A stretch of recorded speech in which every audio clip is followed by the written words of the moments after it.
Hello students, chapter 4 pronouns. Let's learn pronouns. A pronoun is a word used in a place of a noun. Noun की जगह पे जो use होता है उसे हम pronoun बोलते हैं. Let's learn kinds of pronouns. बहुत सारे अलग अलग types के pronouns होते हैं, kinds of pronouns होते हैं. जैसे कि you have learned about the different kinds of pronouns in the previous classes. Different kinds of pronouns हमने already previous classes में पढ़े. These are indefinite pronouns, possessive, personal, relative, reflexive, interrogative, intensive या emphatic, reciprocal, demonstrative pronouns. Okay, all these we have already learned. So come to the indefinite pronouns. Indefinite pronouns refer to one or more unspecified objects, beings, or places. They are always singular and the verb referring to them is also singular. For example, anyone, something, each, everyone, etc. All this is indefinite pronouns. Personal pronouns are associated with a person, thing or group. Personal pronouns वो होते हैं जो associate होते हैं किसी person, thing या group से. All personal pronouns except you have distinct forms that indicate singular or plural numbers. For example, I, you, he, she, it are used as subjects. Me, us, him, her, them are used as objects. Turn the page. Personal pronouns. Subjective when a pronoun refers to subject in a sentence.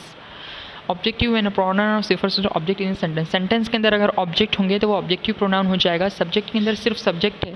Sorry, sentence के अंदर अगर सिर्फ subject है तो वो subjective हो जाएगा. For example, I invited them. मैंने उन्हें invited किया.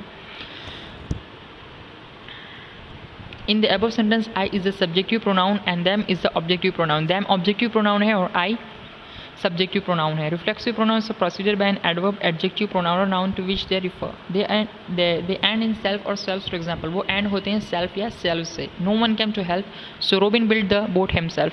कोई help नहीं आया तो रॉबिन ने अपने आप ही खुद ही बोट बना ली. ओके, खुद ही यहाँ पे himself. Okay, so this is reflexive pronoun. Next, intensive emphatic pronouns are similar to reflexive pronouns. ये same to same reflexive से similar है, but their usage doesn't affect the meaning of a sentence. For example, the king himself came down to offer alms. Demonstrative pronouns point to something specific within a sentence. They can be point out होता है. मैं पहला भी बोला था demonstrative pronouns के अंदर कुछ ना कुछ point out हो रहा होता है specific.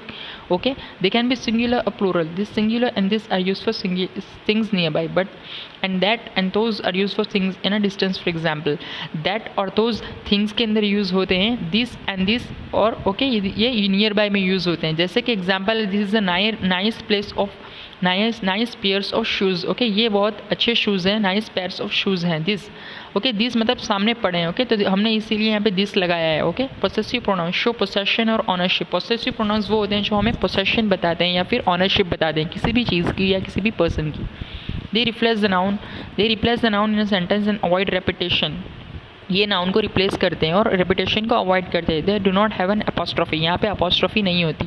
First person possessive pronouns के लिए mine and ours. Okay, second person yours, third person his and hers. Okay, mine first person यहाँ पे खुद, सेकंड पर्सन सामने वाला योर्स एंड थर्ड पर्सन हम जिसकी बात कर रहे हैं जो प्रेजेंट में मौजूद नहीं है. Okay, next, relative pronouns refer to nouns mentioned previously in a sentence.